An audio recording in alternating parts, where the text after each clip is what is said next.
بسم اللہ الرحمن الرحیم۔ دوستی کا رشتہ بہت اہم ہے۔ ہر شخص کا دوست ضرور ہوتا ہے، کم ہی کوئی ایسا شخص ہو جس کا دوست نہ ہو، ورنہ ہر ایک کا کوئی نہ کوئی دوست ہوتا ہے، اور دوست ہی انسان کو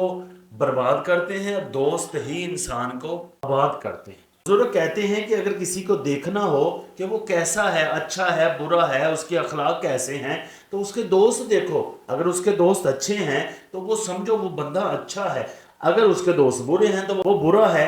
اسی پہ حدیث ہے، نبی کریم صلی اللہ تعالیٰ علیہ وسلم نے فرمایا بندہ اپنے دوست کے دین پر ہوتا ہے، لہٰذا ہمیں دیکھنا چاہیے کہ ہمارے دوست کون ہیں۔ امام جلال الدین سیوطی علیہ رحمہ شرح الصدور کے اندر نقل کرتے ہیں حضرت علی سے کہ حضرت علی نے فرمایا کہ دو مومن دوست تھے اور دو کافر دوست تھے، اور جو مومن دوست تھے ان میں سے ایک دوست کا انتقال ہو جاتا ہے، اللہ تعالیٰ اس کو جنت عطا فرماتا ہے، اور کچھ دن گزرتے ہیں، وہ جنتی دوست جنت میں اللہ کی بارگاہ میں عرض کرتا ہے اے اللہ مجھے میرا دوست یاد آ رہا ہے، مجھے میرا دوست یاد آ رہا ہے، اللہ میرا وہ دوست بہت اچھا ہے،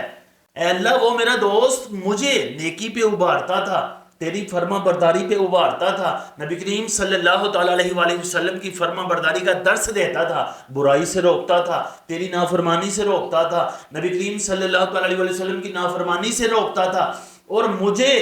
جنت عطا فرمائی ہے تو میرے دوست کو بھی جنت ہی عطا فرمانا، جو مقام مجھے عطا فرمایا ہے وہ میرے دوست کو بھی عطا کرنا۔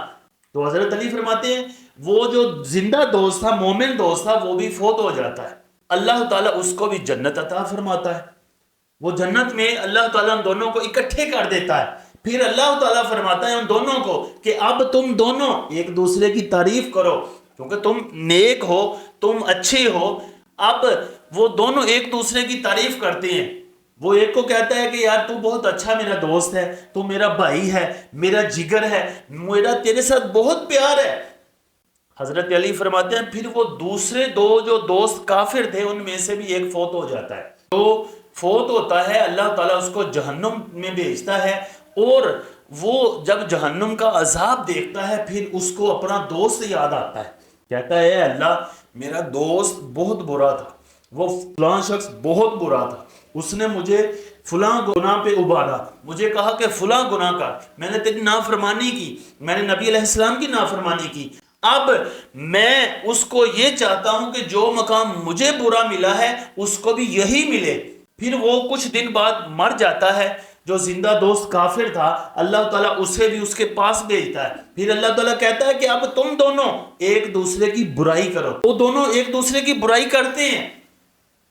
اس سے ہمیں سبق کیا ملتا ہے؟ سبق یہ ملتا ہے آج دیکھ لیں کہ ہم کس کے ساتھ کھڑے ہیں، کون ہمارا دوست ہے۔ یہ نہ ہو کہ قرآن مجید کے اندر آتا ہے کہ اللہ تعالیٰ فرماتا ہے لیتنی لم اتخذ فلانا خلیلا، قیامت کا دن شخص کہے گا کاش میں نے فلاں کو دوست نہ بنایا ہوتا، اس نے میرے ساتھ یہ زیادتی کی، میں نے اس کے ساتھ مل کر یہ گناہ کیا، پھر بعد میں کاش اور واویلا اور افسوس کرنا ہے۔ تو ہمیں چاہیے کہ اس دنیا میں نہ دیکھ لیں کہ جو ہمیں نیک راستے پہ لے کر جاتا ہے اس کے ساتھ کھڑے رہیں، اور جو برائی کی طرف لے کر جاتا ہے چاہے وہ کوئی رشتہ دار ہو، چاہے کوئی دوست ہو، چاہے کوئی بھی رشتہ ہو، اس کو چھوڑ دیں۔ کیوں؟ دنیا کی زندگی گزر جاتی ہے، انسان کے رشتہ دار دوست اب مر بھی تو جاتے ہیں،